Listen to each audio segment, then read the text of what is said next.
Before kingdoms rise or fall, before swords are drawn on earth, war is waged in the unseen. Above the clouds and stars, beyond what mortal eyes can see, celestial beings wrestle for dominion over nations, ideas, and the destiny of mankind. This is not a war of flesh and blood, but of principalities and powers. And one such war began with the prayer of a man named Daniel.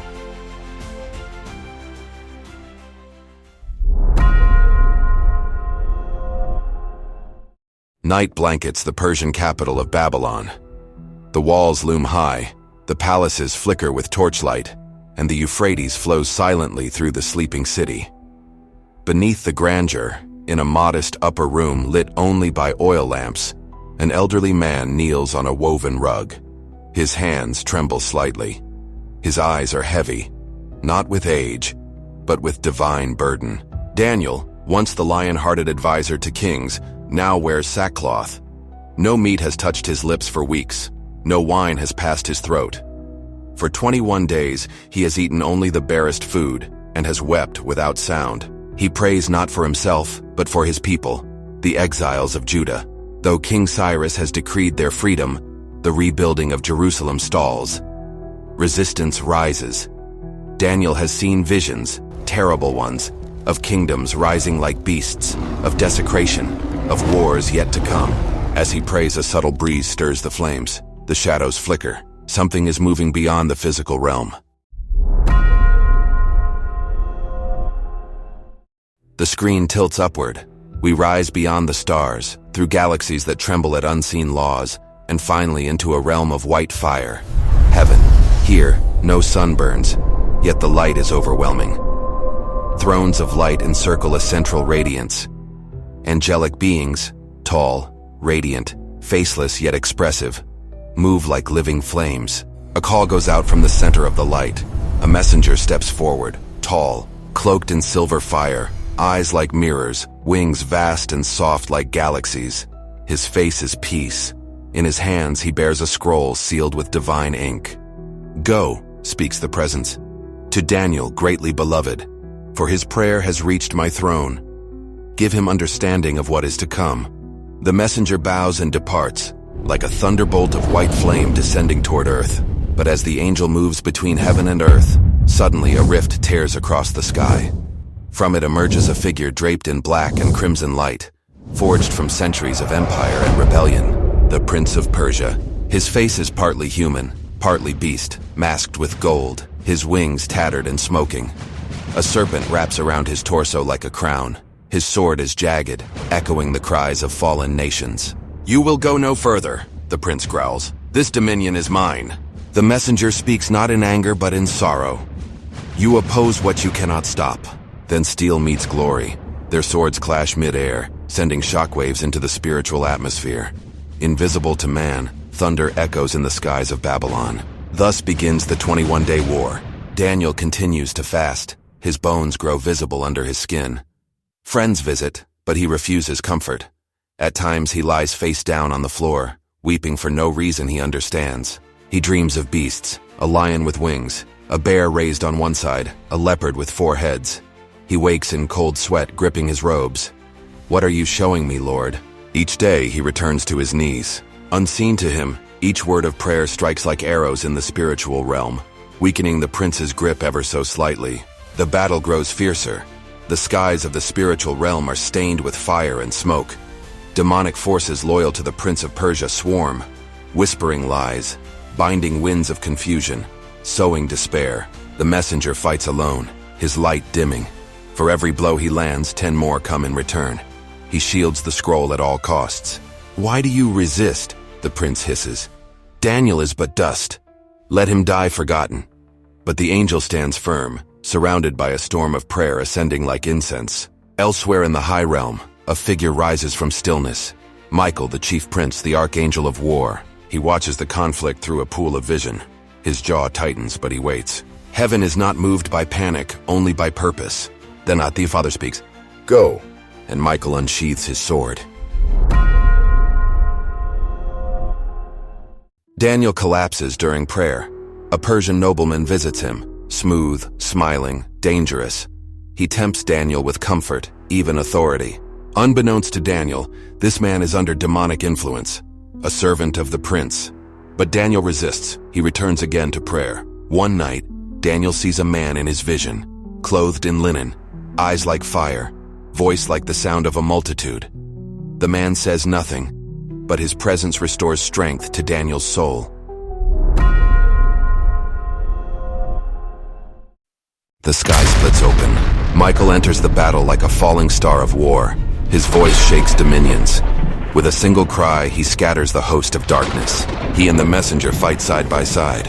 The Prince of Persia bleeds lightless ichor, roaring in hatred.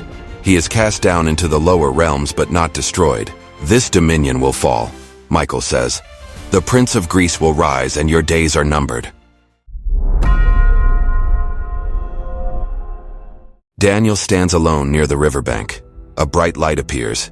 He falls trembling to the ground, face down in fear. The angel touches him, a whisper of eternity, and lifts him gently. Daniel, man greatly beloved, stand. I have come because of your words. The angel reveals the future: wars, betrayal, resurrection, the end of days. Daniel does not understand it all, but writes it down. The angel departs. I must return to fight the Prince of Persia, and when I leave, the Prince of Greece will come. The skies grow still. Daniel sits by a small fire, writing. His hand shakes, but he writes. Above him, unseen, angels regroup. The war continues, and heaven watches.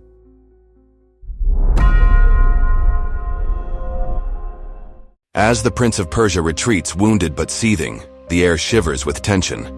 The angel returns to Daniel, delivers his message, but warns, when I depart, the Prince of Greece will come. Michael remains above Persia, defending its future for a time. But heaven's watchers now turn their gaze westward, toward a new storm forming in the Aegean. A boy rides a black horse through the hills, sword in hand, eyes blazing with vision. His name is Alexander, a mortal, but behind him stirs a spiritual prince, far older than Greece itself. The Prince of Greece is awakened. He is not a beast of chaos like the Prince of Persia, but a serpent of cunning robed in reason, art, and empire. He doesn't scream. He whispers, unite the world and place me at its heart. Alexander the Great sweeps across Persia, toppling cities, breaking Babylon's pride, fulfilling Daniel's prophecy, Daniel 8:5-8. Unseen, the Prince of Greece walks behind him, not pushing but guiding, feeding ambition, whispering dreams of conquest, promising immortality. There shall be a mighty king who will do as he wills, Daniel 11:3. But as Alexander rises, his soul darkens. He begins to believe he is a god. He dies young, his kingdom fractures, but the spiritual prince remains, now dividing his influence among four powers: Egypt, Syria, Asia Minor, and Macedonia. Michael, watching all this unfold, prepares for a new battle. The Prince of Greece has not yet revealed his final face. Heaven knows, this isn't about empires anymore. It's about something coming at the end of the age. As centuries pass, the Prince of Greece blends into human history, possessing kings, seducing minds, weaving culture and thought into chains. In one of Daniel's visions, he sees a little horn rising from the remnants of Greece, an image of Antiochus Epiphanes, the tyrant who desecrates the temple, Daniel 11:31. But this figure is a shadow of something far worse to come, the final Antichrist. Daniel is shown a time of great distress such as has never been seen. The resurrection of the dead, some to life, others to shame. A man clothed in linen, possibly Christ, swearing that the end will come in time, times, and half a time, 3.5 years of tribulation. He trembles. What shall be the outcome of these things, he asks. Go your way, Daniel, the angel replies. These words are sealed until the time of the end. In the heavens, the final battle has not yet happened, but its signs begin to stir. The Prince of Greece merges his influence with Rome. Later, Rome becomes the model for the beast of Revelation. The demonic princes evolve, not tied to geography but ideologies, systems, and global deception. Michael prepares for the last war. Revelation 12 shows him again, fighting the dragon, Satan himself, casting him down for the final time. As Earth reaches the final age, a great war breaks out in heaven once more. Michael and his angels fought against the dragon, and the dragon was cast down. The Prince of Persia, the Prince of Greece, all were generals. Now the king of rebellion himself takes the field. Amid all these wars, one scene stands alone. Quiet, brutal, world-changing. Jesus crucified. The messenger who once fought the Prince of Persia now walks into death itself, not with sword, but with submission. This moment shakes the heavens. It breaks the claim of every prince, not by war, but by sacrifice. In his old age, Daniel walks slowly along the banks of the Tigris. He never sees the fulfillment of all he's been shown, but he whispers one line to the wind. Blessed is he who waits. Above him, unseen, angels stand guard. The war still rages, but the scroll is now open, and the end has been written.